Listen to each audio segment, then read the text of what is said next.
తెలంగాణ రాష్ట్రంలో ఉన్న సుప్రసిద్ధ శైవ క్షేత్రాలలో ఒకటిగా విరాజిల్లుతున్న ప్రముఖ పుణ్యక్షేత్రం కాళేశ్వరం. ఎక్కడా లేని విధంగా ఈ దివ్యక్షేత్రంలో ఒకే పీఠంపై సాక్షాత్తు కాళేశ్వర ముక్తేశ్వర స్వామివారు కొలువై పూజలందుకుంటున్నారు. ఇంత గొప్ప మహిమాన్విత క్షేత్రం తెలంగాణ రాష్ట్రంలోని జయశంకర్ భూపాలపల్లి జిల్లా మహదేవ్పూర్ మండలం కాళేశ్వరంలో కొలువై ఉంది. చుట్టూ దట్టమైన అడవి, పవిత్ర గోదావరి నడువొడ్డున స్వయంవారు స్వయంభుగా వెలిసిన క్షేత్రం ఇది. ఇక్కడ శివాలయంతో పాటు యమధర్మరాజుకు ఆలయం ఉండడం ఈ క్షేత్రం విశిష్టత. ఒకే పానవట్టంపై కాళేశ్వరుడు, ముక్తేశ్వరుడు కొలువై ఉంటారు. కాలుడు అంటే యముడు, ముక్తుడు అంటే ఆ పరమేశ్వరుడు. కాలుడు ఈశ్వరుడు కొలువై ఉండడంతో ఈ క్షేత్రానికి కాళేశ్వరం అనే పేరు వచ్చింది.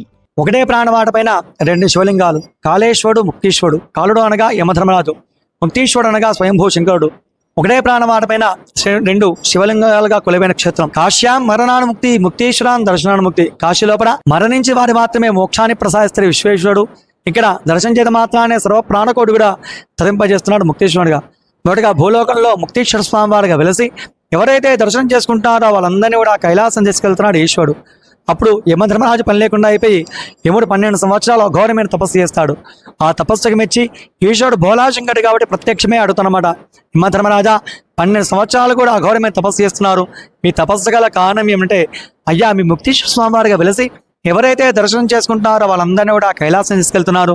నా ప్రణీతాన్ని వచ్చే వాళ్ళకి అగ్నిస్తంభం చల్లారిపోయింది, నా దిక్పాలకత్వాన్ని కాపాడాల్సిందిగా ఈశ్వరుని ప్రార్థించాడు. ఆ మొరాలకించి ఈశ్వరుడు ఒక వరం ఇచ్చాడనమాట. కలిగే ప్రాంతంలో కాళక్షేత్రంలో నేను ముక్తేశ్వర స్వామి వారికి వెలుస్తున్నాను. యమధర్మరాజు శ్రీ మహావిష్ణువు సలహా మేరకు శివుణ్ణి ప్రసన్నం చేసుకోవడానికి ఇక్కడ తపస్సు చేశాడు.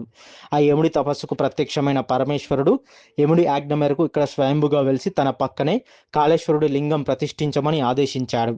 మొదటగా ఇక్కడికి వచ్చిన భక్తులు ఆ కాళేశ్వరుడి దర్శనం చేసుకున్నాకే ముక్తేశ్వరుడి దర్శనం చేసుకుంటారు. ఆ ముక్తేశ్వర లింగానికి శిరస్సు భాగంలో 2 నాసిక రంధ్రాలు ఉండడం విశేషం.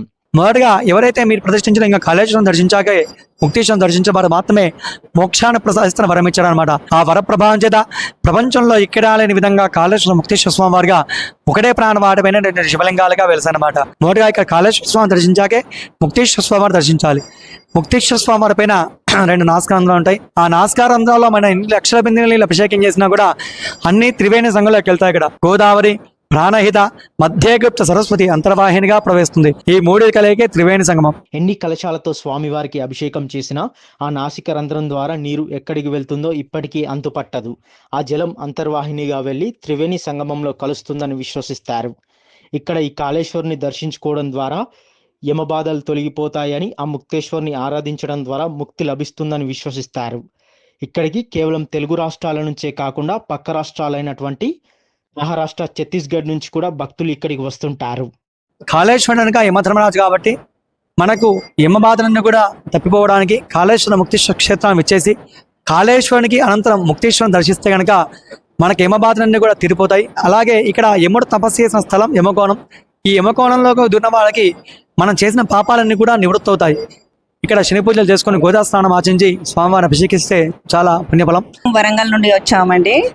ఈ కాళేశ్వర స్వామి ఒకటే ఆలయంలో యమధర్మరాజు మరియు ఈశ్వరుడు ఇద్దరు స్వామివార్లు ఒకటే ప్రాణవటం పైన ఉంటారు.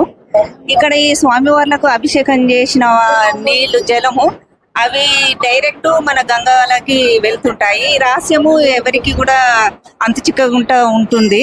ఇంతవరకు కూడా ఏ సైంటిస్టులు కూడా తెలుసుకోలేకపోయారు. ఇక్కడికి వచ్చిన తర్వాత ఈ వాతావరణం, ఇక్కడ అన్ని సదుపాయాలు కూడా బాగా అనిపించాయి.